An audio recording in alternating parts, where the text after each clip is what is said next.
Hi everyone. जो लोग पहली बार माँ बन रहे हैं उनके दिमाग में ये भर भर के क्वेश्चन होता है कि हमें बच्चे को कितनी बार फीड कराना है, क्या बच्चा जितनी बार सुसु करता है उसके जस्ट बाद हमें फीड कराना है। क्योंकि देखिए पुराने लोग ऐसे कहा करते हैं कि जब बच्चे ने, जैसे मेरी मदर भी ये कहा करती थी कि बच्चे ने सुसु कर दिया तो उसका पेट जो है वो खाली हो गया है, तो अब उसको फीड की जरूरत है, उसको भूख लगी है। तो क्या हर सुसु पोटी के बाद आपको फीड कराना जरूरी है, ये देखने वाले हैं।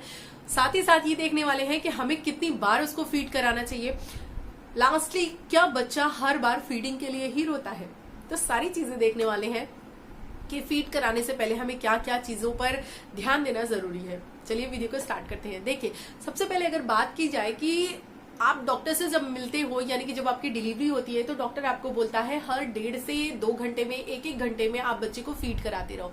तो वो इनिशियल टाइम के लिए होता है, कुछ दिनों के लिए होता है। ये नहीं कि आपका बच्चा साल भर का हो गया है, 6 महीने का हो गया है, अभी आप उसको 45 मिनट पे ही फीड करा रहे हो। बिल्कुल नहीं, ऐसा नहीं है। पहले जो है बच्चे का ये जो मसल होता है, ये जो बोन होता है, वो उतना स्ट्रांग नहीं होता है, तो बच्चा टाइम भी ज्यादा लेता है मिल्क लेने में, मिल्क सक करने में।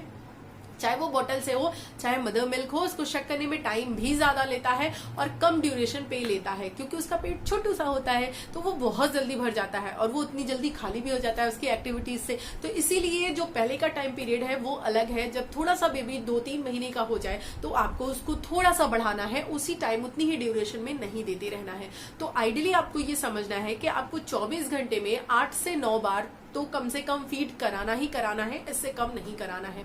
और बहुत ज्यादा ओवर फीडिंग भी नहीं कर देना है। कई माओं को ऐसा लगता है कि उनका बच्चा जो है वो कम फीड कर रहा है, तो वो बस सोकर उठा तो तुरंत फीड कराया, रो रहा है तो तुरंत फीड कराया, मतलब कुछ भी हो उसकी डिमांड सिर्फ फीडिंग है, हमेशा उसको फीड कराया और उसके बाद उसको सुला दिया।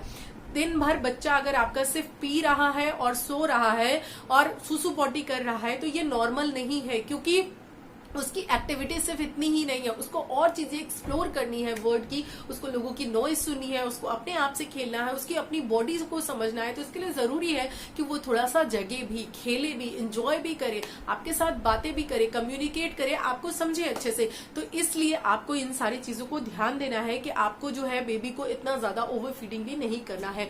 24 घंटे में 8 से 9 बार कम से कम आपको फीड कराना है। उसके बाद बात करते हैं कि आपको एक और चीज पे ध्यान देना है। जैसे मान लीजिए किसी दिन बच्चा कम फीड कर रहा है या फिर किसी दिन बच्चे की डिमांड बढ़ गई है, तो उसके लिए हम कैसे एनालाइज करें कि बच्चा सही जो है वो फीडिंग ले रहा है। उसके लिए जरूरी है कि आप उसके सुसु पे ध्यान दें। वो कम से कम आपको ये ध्यान रखना है कि 6 से 12 बार के अंदर जो है उसकी सुसु होनी चाहिए दिन भर में 24 घंटे में। इससे कम तो बिल्कुल भी नहीं होना चाहिए, इसके अंदर ही रहना चाहिए। अगर फ्रीक्वेंटली उसको इतनी यूरिन हो रही है, वो इतना यूरिन पास कर रहा है, इट मीन्स कि वो अपनी फीडिंग सही ले रहा है।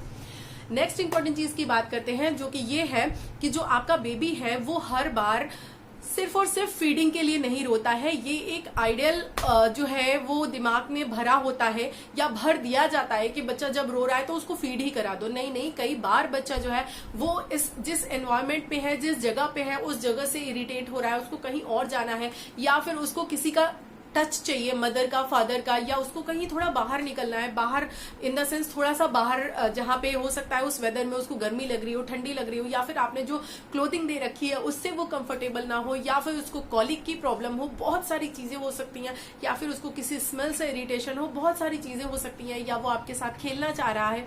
सारी चीजें आपको ध्यान रखनी है। हर बार रोने के बाद बच्चे को फीड ही नहीं कराना है, क्योंकि अगर आप ऐसा करते हो तो फिर वो ओवर फीडिंग हो जाएगी और उसकी वजह से बच्चा बहुत ज्यादा लेथार्जिक, बहुत ज्यादा जिसे बोलते हैं एक लेजी टाइप का हो जाएगा और वो अपनी डेली एक्टिविटी को एंजॉय नहीं कर पाएगा। एंड उसकी जो तबीयत खराब होनी है वो तो अलग से होगी ही। तो इन सारी चीजों को देखिए। जैसे कि मान लीजिए अभी आपने बेबी को फीड कराया है, बहुत ज्यादा टाइम नहीं हुआ है, जस्ट आधा घंटा 15-20 मिनट हुआ है और बच्चा फिर से रो रहा है, तो आपको तुरंत फीड नहीं कराना है। कम से कम 1 फीड से 2 फीड के अंदर 45 मिनट का तो गैप होना ही चाहिए, इतना गैप होना चाहिए। हाँ, अगर मान लीजिए बेबी जस्ट अभी सोकर उठा है और उसने वो नैप 2 से 2.5 घंटे की ली है, तब बात अलग है, तब बच्चा फ्रीक्वेंटली डिमांड कर सकता है। तब उस समय के लिए जब बच्चे सोकर उठते हैं और उन्होंने स्पेशली अगर थोड़ा 2 से 2.5 घंटे की नैप ली है, तो ऐसे में वो फ्रीक्वेंटली आस्क करते हैं, फ्रीक्वेंटली डिमांड करते हैं, वो नॉर्मल है। लेकिन अगर बच्चा खेल रहा है, काफी देर से एक्टिव है, ऐसे में अगर वो आधे घंटे के बाद रोने लगा तो ये उसकी फीडिंग डिमांड नहीं है। आपको समझना होगा, चीजों को चेंज करके थोड़ा सा बच्चे को समझना होगा। आपको। हमेशा सिर्फ आपको जिसे बोलते हैं कि सिर्फ उसका रोना देकर रिएक्ट नहीं कर देना है, उसको समझने की कोशिश करना है, उसकी साइकोलॉजी को अपने मन से अच्छे से समझिए कि वो चाह क्या रहा है, तो चीजें बहुत जल्दी सॉर्ट आउट हो जाएंगी। उसके बाद अगर हम बात करें नेक्स्ट इंपॉर्टेंट चीज की कि हमको कितना गैप देना चाहिए। कई बार बच्चा सो जाता है तो कहा जाता है कि बच्चे को जो है जगा कर दूध पिलाओ, तो क्या ये सही है? ये डेफिनेटली सही है, लेकिन कब के केस में सही है? जब बच्चा बहुत छोटा है। जैसे कि बच्चा जब छोटा है तो उस समय वो कई बार क्या होता है, गहरी नींद लेता है, तो उसमें उसको जगाकर दूध पिलाना जरूरी है, ये जरूरी है। लेकिन ये नहीं कि बच्चा थोड़ा बड़ा हो गया है, 3 से 4 महीने का हो गया है, तो बच्चा 2-2.5 घंटे सो रहा है, तो आप 45 मिनट में ही उसको जगाकर दूध पिलाने लग रहे हैं। नहीं, ऐसा नहीं है। आप 2 से 2.5 घंटे का जो नैप है वो इजीली बच्चा आराम से ले सकता है, और जब बच्चा थोड़ा और बड़ा हो जाएगा तो वो 3 से 4 घंटे का भी नैप लेता है, जो कि एब्सोल्युटली नॉर्मल है। तो आपको ध्यान क्या रखना है? पहली बात तो ये कि वो कितना सुसु कर रहा है, ये ध्यान रखना है। सेकंड इंपॉर्टेंट चीज है कि उसका वेट तो घट नहीं रहा है, क्योंकि अगर आप सही फीड करा रहे हो तो उसका वेट बढ़ेगा ही बढ़ेगा।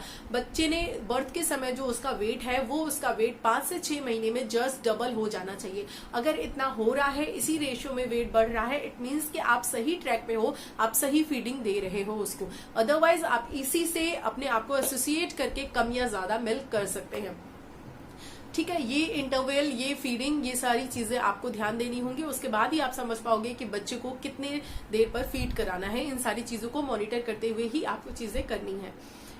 आपको बताना है कि ये वीडियो कैसा लगा। अगर वीडियो अच्छा लग रहा है तो वीडियोस को लाइक करते जाइएगा। आप मुझे सजेशन भी दे सकते हैं कि आप कौन से टॉपिक को चाहते हैं कि मैं उसको कवर करूं। चलिए मिलते हैं अगले वीडियो में, तब तक के लिए bye bye and take care.